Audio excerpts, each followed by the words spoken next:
So let's pick it up again in this second session. We concluded our first session by looking at those that proclaim that they love Christ, but they do not love Him enough. They love other things, and of course we use the example of Matthew chapter 19, verse 22, the young man that is actually recorded there. But of course our study is still in the book of Ruth. So let's continue now. We are going to see Naomi, who persuaded and is also urging Ruth in this particular story to go back. We have seen Orpah, who has already departed, and Orpah has gone back. Now she is faced with Ruth, and Ruth is going to be a thorn in Naomi's flesh. So Naomi is going to try and persuade Ruth to go. This time, she has at least something that she can hold on to, which she is going to quote for Ruth. She is going to say to her, "See, your sister-in-law has gone back to her people." And most interestingly to me, she is going to mention the gods of Moab. So she's using that as an advantage, or maybe to entice or to induce Ruth to also go. "See, your sister-in-law has gone back to her people and to her gods. Return after your sister-in-law." That's recorded in verse 15 of the book of Ruth, where we are starting from. So she's now finding an advantage, at least to tell Ruth, somebody has gone already, why can't you follow suit? Let's see what's going to happen there. Ruth, of course, is going to have none of that. In fact, she's going to put an end to this debate by a most solemn profession of her immovable resolution never to forsake Naomi, nor to return to her own country and her old relations, of course, again. That's recorded in Ruth chapter 1, verse 16 to 17. Nothing could be said more from what she's going to say, which is going to wrap up our discussion. Verse 16 and verse 17 is going to be our key of our study as we are wrapping up. Nothing could have been said which was more fine, which was more brave, or more definite by a fine young lady than what is recorded in verse 16 and verse 17. Let's see what is recorded there. It should be uneasy. Just making a comment before we get there. I made this comment for all of us, that it should be very uneasy and a taboo rather to those, you included, me included also, those that have resolved for God to be tempted by anyone or anything to alter their resolution. In 2 Peter chapter 2, verse 7, the writer recorded a story, and interestingly he mentioned Lot in that story. So in verse 7, he talks about Lot, who was living in Sodom and Gomorrah, and he said Lot was actually disturbed. He was a righteous person, he was a righteous man, but he had to endure disturbances of these people that were living around him. But it's interesting that Lot is not going to be taken aboard by these people who were wicked. He is going to still remain as Lot. This is why when God goes there, he is going to serve Lot because of his faith, even though he was living amongst those that were wicked. My point there is, it should be uneasy to you, it should be a taboo to me, to you or to me, those that have resolved for God, to be tempted by anyone or anything. If any temptation comes, if anybody comes, if anything that is going to tempt me come, I should not be taken aboard. I should not be taken by that temptation. In fact, I should actually resist that temptation the same way Lot is going to resist. The remedy, of course, is we are to reckon and avoid those people that are against us. Those people who are really our enemies, that will hinder us in our way to heavenly Canaan. We are walking to the heavenly Canaan, and we are going to have so many people that are going to disturb us on our journey. We are supposed to actually pick those people, reckon them, those that are against us, and of course, they are going to be disturbing us. In the book of Romans chapter 16, verse 17, the writer, the Apostle Paul says, we should mark and avoid those that are going to cause divisions, those that are going to be liars, those that are not going to teach the truth. Such people are supposed to be reckoned. We are supposed to mark them, but not only marking them, we are also supposed to avoid them. Because if we are going to mix and mingle with them, they are going to cause trouble in our lives. So Ruth, whatever relations those people may have with us. It could be my husband, it could be my wife, it could be my child, it could be my mother, it could be my father, it could be whatever relationship that I have with such a person. They cannot be our friends if they are against God. That would dissuade us from and discourage us in the service of God. If anybody, no matter how important that person might be to me, if he is going to disturb me from going or walking on this road to the heavenly Canaan, that person should not be my friend. I should not associate with him. Romans chapter 16 says we should mark and avoid such people. Ruth did not entertain Naomi, even though she had lived with Naomi, and Naomi was her mother-in-law. She is interested in going with her. Naomi is saying, you cannot go with me. Ruth is not going to take this anymore. In fact, what she is going to say, as recorded in verse 14, she was very particular in her resolution to cling. Mark the word to cling. What is to cling? I was thinking about clinging, and I thought about a tick. If you see a tick as it's on your dog, or on your cow, or on your goat, wherever it is, that tick is actually holding on to it's a parasite that is holding on to its host, and is holding on to such an extent that no matter what, it's not going to fall. It's going to be drawing blood out of that host, but at the same time, it's actually clinging with power such that it's not going to be let go easily. This is what Ruth is going to do. Verse 14, especially in the English Standard Version, it actually uses the word cling. I think the King James Version, perhaps the New King James Version as well, maybe it actually uses the word to cleave. She's going to cling to Naomi, and she is saying, I am never going to forsake here. So let's summarize what we are finding out from verse 16 to 17. Let's read verse 16 and 17 before we can go back to the board and summarize what Naomi is saying. After she has been, put under a barrage of excuses by Naomi, Ruth is going to reply and say this in verse 16. But Ruth said, do not urge me to leave you or to return from following you, for where you go, I will go, and where you lodge, I will lodge. Your people shall be my people, and your God is going to be my God. Where you die, I will die, and there will I be buried. But listen to her oath, which she is ending all this with. May the Lord do so to me, and more also, if anything except death parts me from you. This is a profound statement that is being made by Ruth. And this is the summary of verse 16 and verse 17. First thing that we see there, she says and she declared, I will travel with you. Where you go, I will go with you. That's recorded in verse 16. What's the summary of that? Imagine yourself, or myself, imagine a Christian saying to Christ, though you go to a country I never saw, though you go to a country that you are saying it's a good country, though you go to a country which is far away from my own country, which we are used to, yet with you, every road we are going to walk shall be pleasant.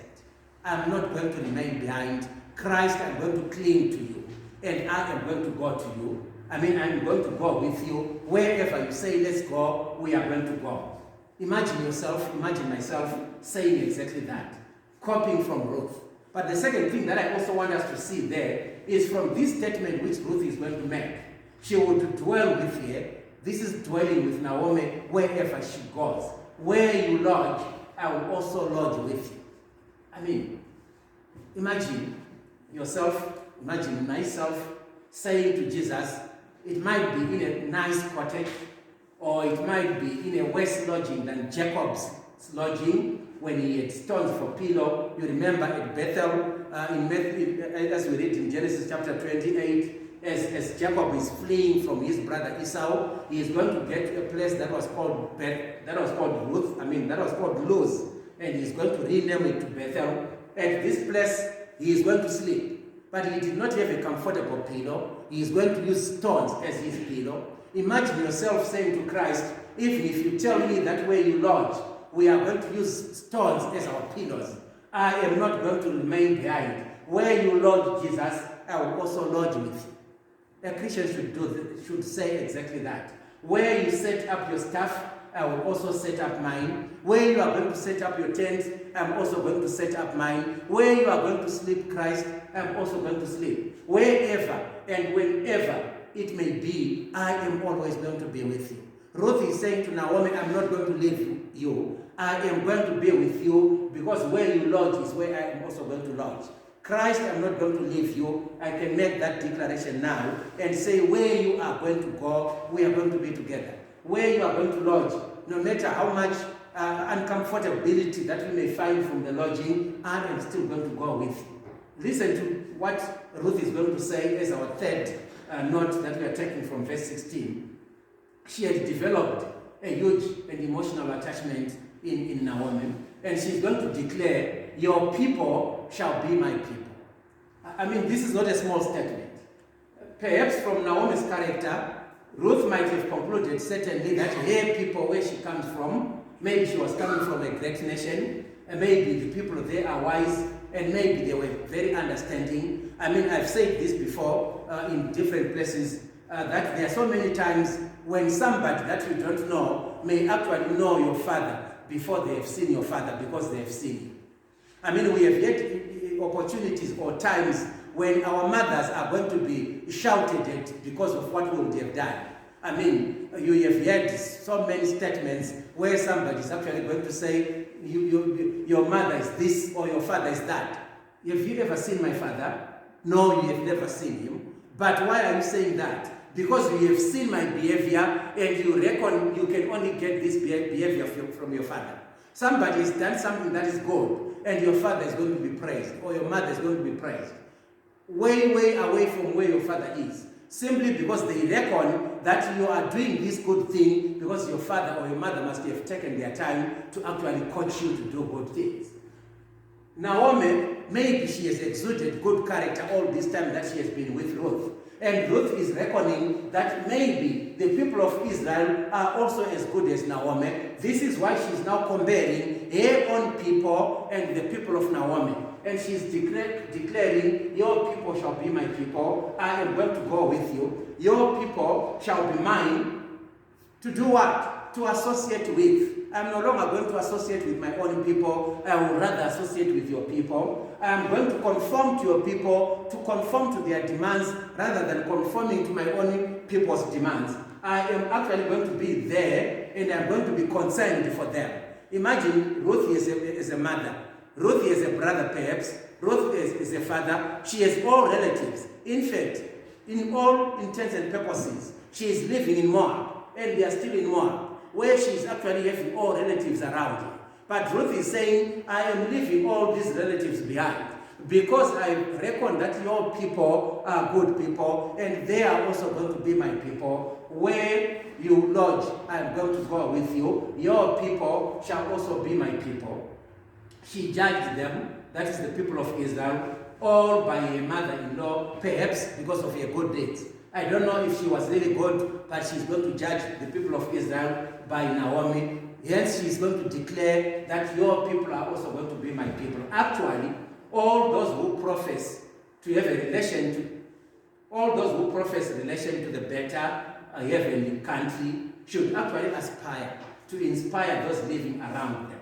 Yourself, myself also included, we should actually aspire to inspire those that are living around us. We are supposed to aspire them. We are supposed to inspire to aspire them, those that are living around us, who therefore should feel very happy themselves if they may be reckoned and counted as one of them, if they may be reckoned and counted as one of us. Imagine living in a society that is wild, and because of your Christian virtues, because of the good things that you always do, people are actually going to say, I want to worship his God, because I think his God really is a good God. Look at his behavior. I've said this before, especially in the rural areas, that when you have been doing some things and you have turned yourself to become a child of God, if you are doing exactly the same things that you were doing 6 months ago, and your friends are still the same friends that you had 6 months ago, before you became a Christian, be assured that you have not yet become a Christian.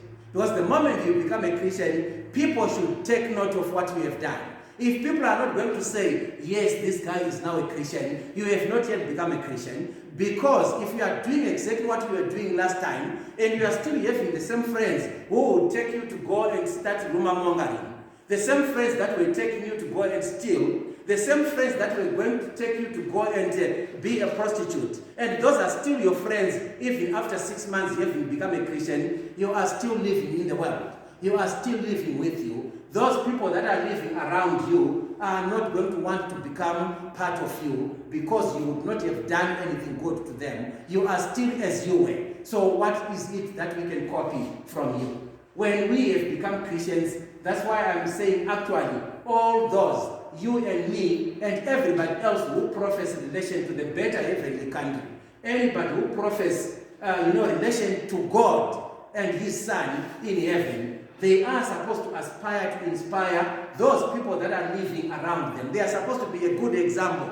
of those people that are living around them. It's interesting that when Paul is writing about the qualifications of one being an elder, one of the qualifications he actually mentions there that is that he is supposed to be above reproach. Above reproach from what? I mean, when we are thinking about appointing an elder here, the above reproach that Paul is talking about cannot be found here. I've said this several times, that when we are here, we are the best of people. I mean, I can't misbehave in front of the church people. When I misbehave and you want to see my character, meet me in town or anywhere else. That's where you are going to know the real professor. Here, I am actually going to be timid. I am going to be very humble because we are at church. But when we are out there, people can really get wild. And when Paul is talking about above reproach, he is talking about those people. When we want to appoint an elder, we have to find out from his neighbors. We have to find out from the community where he lives in, how good is this person? Are we going to get a good report of him? Not only an elder. Every Christian actually is supposed to be above reproach. When we come and we talk about you amongst the people that you live with every day, in fact, they are those people, they know you better than the people at church. I mean, we don't spend the whole day together, but those are the people that spend the whole day, the whole week with you before we see you here on Sunday. Do they have a good report about you? Those people are supposed to have a good report about us. In fact, the fourth thing that I also want us to see there from verse 16 is about the declaration that Ruth is going to make. She would join her religion. Your God shall be my God. I have been having the gods that are called Chemosh and the rest of them. But I have done away with those gods now because your God shall be my God. Why is she saying that? She is saying farewell to Chemosh and all the gods of Moab, which are vanity, which are a lie, which are a heresy, which are nothing. I can't continue following them. I want to follow your God. Rather, I will adore the only living and the true God of Israel. I will trust in him, I will serve him, and in everything I am going to be ruled by him. That's what Ruth was saying on the day. All Christians should also boldly make the same declaration, and the declaration is this: I will adore the only living and true God of Israel. Not perhaps the God of Israel in our case, because yes, we are the spiritual Israel. We are not like Ruth, who was following the God of Israel then. We are following our own God as the spiritual Israel. So we would say, I will adore the only living and the only true God. And I will also trust in him and in him alone. I'm not going to be like Elimelech. When there was famine in Bethlehem, he forgot about this God who was his king, and he decided to be wise enough to actually cross the river to go on the other side. Was this famine only affecting Elimelech? I wonder.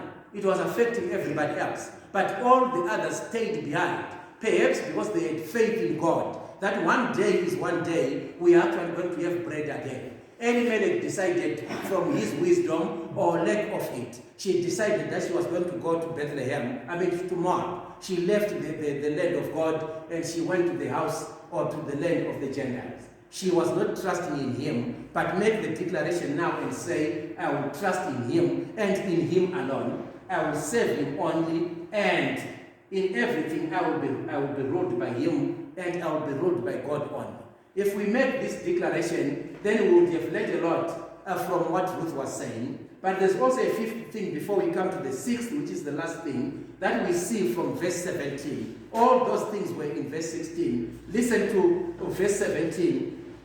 The fifth thing that we are seeing there, she was going to be very glad to die in the same bed.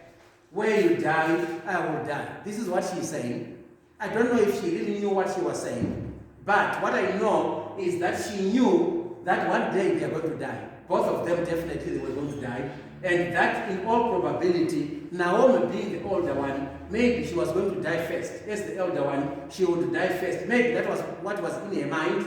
And she resolves to continue in the same house until she dies also in the same place, dying in the same manner as Naomi. This is what she's saying. Naomi, I'm going to go with you. If I go with you, if you die, perhaps you are going to be the first one because you are older. If dying was actually coming with age, you are going to die first. But where you are going to die is where I will also die. And listen to what she's also going to say. The sixth thing, she actually desired to be buried in the same grave as Naomi and to lay her bones by Naomi's bones. She said, there where you die and where you are buried, there will I be buried also. In verse 17 there. Not desiring a body, of course, to be carried back home to the country of Moab, in hopes of rising together and being together with Naomi forever in the other world. We are going to live together now, Naomi. I'm not going to leave you. We are going to die. I will also die. Where you are buried, I will also be buried. If there is life after that, we are again going to live that life together. Imagine us saying that of each other here. Where you go as my fellow brother, where you go as my fellow sister, where you have trouble, we are going to have trouble together. Where you are going to be celebrating, we are going to be celebrating together. When you die, I will also die with you. Is that possible? Can we say that? I know many of these statements that we are talking about now are quoted several times in the wedding cards, in the invitational wedding cards. When a man is supposedly making a vow to his wife, or a wife is exactly making the same. But a few years down the line, we see that marriage being torn into pieces. These people did not mean what they were saying. Ruth meant exactly what she was saying, and she knew what she was saying. She begs a resolution to cling to Naomi with a solemn oath, the oath that we have just read there. May the Lord do so to me, and more also, if anything but death parts me from you. If I am going to, for some reason, default on what I have said to you, Naomi, may God kill me. That's a serious statement from Ruth. I am not going to leave you, and this is what I have said. For you to see that I am serious about what I'm saying, if I leave you, I would call upon God to kill me. And of course, the oath settled this debate and would leave a lasting obligation, obviously, upon Ruth, that she was never going to forsake that good way she was now making choice of. She was going to go with Naomi. It is implied, of course, that death would separate them for a while. They were going to be separated, definitely. She could promise to die, this is Ruth, and be buried in the same place or in the same grave as Naomi. It might so happen that she dies first, and this would part them. But no matter what, whoever died first, she didn't care. A dying hour, of course, is a parting hour. We know that. We have had friends, we have had relatives that have lived with us. Some of them who are no more. Mark yesterday made a point of a young man who passed away. This is a young man that has been in his life because he has been seeing him. He is no more. So a dying moment, a dying hour is going to always come. A dying hour is a parting hour, and it should be seriously thought of by all those that are living, and all should actually start preparing for it now. There is no more time to prepare for that hour, because that hour certainly is going to come. But when it comes, what is important is what is going to happen thereafter. There is no more correction on the other side. Ruth resolved that nothing else should part them, neither any kindness from her own family if they were kind, and people back home in Moab. That was not going to disturb her love to Naomi, nor any unkindness from Israel. Even when she discovered that Israel people were unkind, that was not going to disturb her love, nor the fear of poverty and disgrace among them. Nothing of that sort was ever going to disturb her. In fact, this actually is summarizing the lesson that we actually get from Ruth. What a beautiful lesson for all Christians to learn from and emulate from Ruth. Nothing from my past, we should all be saying, should hold me back from serving my Lord. Nothing in my present, not a single disturbance is actually going to disturb me from serving my Lord. Not even anything that I consider valuable should be a stumbling block in my life. In fact, I will declare and say, I will cling to Jesus forever. And when we say that, then we would have learned so much and so many things from the story of Ruth. This basically is the first chapter of the book of Ruth. If you are going to read a few more, the chapter 2, chapter 3, chapter 4, basically the whole thing about Ruth's life is actually found particularly in verse 16 and verse 17, where she is going to make at least 6 declarations to Naomi. You cannot leave me behind. I am actually going to be with you forever. Can we also make the same declarations now or in future about Christ and about our fellow brethren, that I'm not going to leave you, Christ, I'm always going to be with you, the same way that Ruth made those declarations. We know Ruth is going to go, and eventually Ruth is going to be prosperous. In fact, she's going to be one, as I've already mentioned earlier, that she became one of the well-valued ancestresses of Jesus Christ. This is basically what I wanted us to discuss tonight, or to learn from the book of Ruth. Particularly the first chapter is really pregnant with meaning, and we can learn so much stuff basically about the commitment that Ruth made to Naomi and to the people of Israel, who were the people of God. We can also make the same commitment. Being the people of God today, we can make the same commitment to our God, to our Christ, and say, we are always going to go wherever you are, we are going to be there with you. Are we going to make the declaration? I don't know if you want to make that declaration. We will do it now.